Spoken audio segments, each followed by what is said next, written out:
Hey, it's Shane here, and I just put together this brand new, fresh presentation because I've had a lot of people asking me how I do the persuasion style advertising, and in particular, how do I create videos that provide some quick content to help your audience and attract your audience so that you're creating demand rather than chasing it.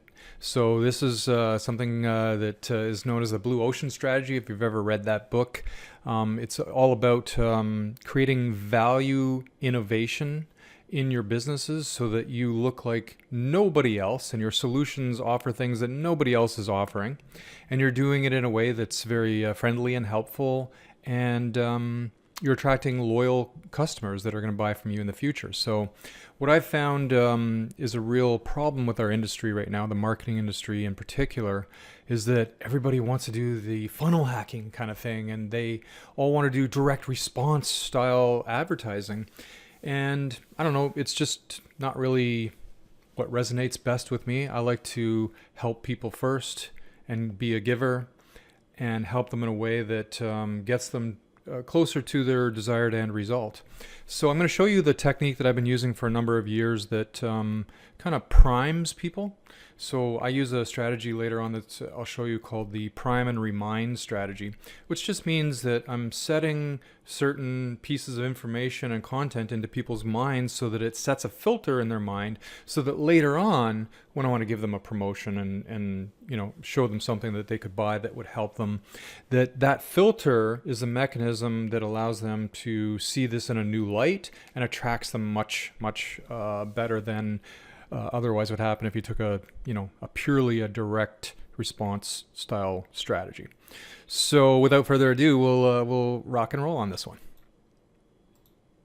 All right, so the whole role of marketing is really to send people to your sales process already persuaded, so they already know that they want it, kind of thing. And the goal of your sales process is really to make that sale, have them move forward with you and invest with you while still maintaining your positioning and goodwill. And by positioning, I just mean, you're framing this in a way that your position is anchored to your beliefs and identity, which matches their beliefs and identity. And I'm going to show you in a little bit here what exactly I mean by that and how to do it. And so your persuasion efforts, they're going to have a much higher effect on your overall sales conversions than all the other tricks and tactics and funnel hacks and, all these things that everybody teaches just combined. And it's going to be just a much nicer, fresher way of doing it that's not going to piss people off. It's going to make them feel good. And even if they don't invest with you, you're still building up points in their loyalty account, right? So it's all a good thing. It's representing your brand in a new way, a different way. So if I can describe this a little better, it's kind of like, you're showing your audience this new way, this better way, right? And if you do it properly, you're going to tap into their desires in a way that nobody else can, and they're going to follow you to the ends of the earth. So think about this: if you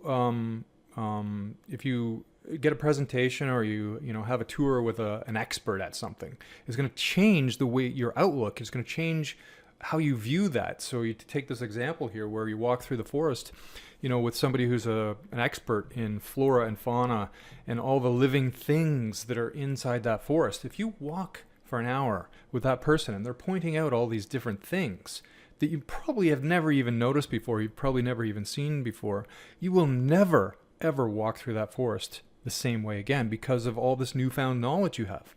And so what that's going to do is it's going to set those filters so that as you walk through the forest, you're going to be looking for those things that they taught you about.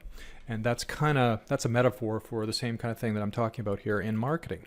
And here's that pie chart that I talked about where, being different, you're creating your own demand. You're tapping into this whole level of the marketplace that you otherwise would never be able to do.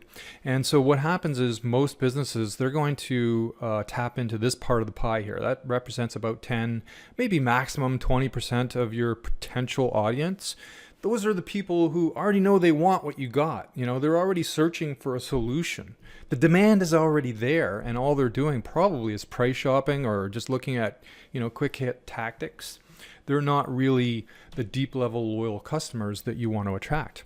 However, if you tap into some of this other part of the audience that represents a total of 70% of your potential audience, then what's going to happen is you're going to educate that part of the audience, and you're going to create your own demand.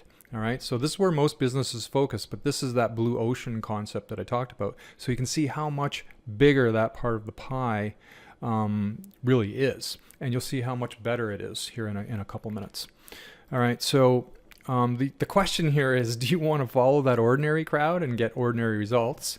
Like these guys over here, they're all fishing off the pier at the same place. You know, as soon as you see something that's working, you know, usually it's a quick hit, you know, short-lived tactic, then everybody runs to that and they're all there fishing in the same place, you know. Or do you want to go out to the wild blue ocean, you know, and fish for these big game fish and forge your own path and attract your own people? You've got the blue ocean there. It's you know, yours to discover and yours to grow.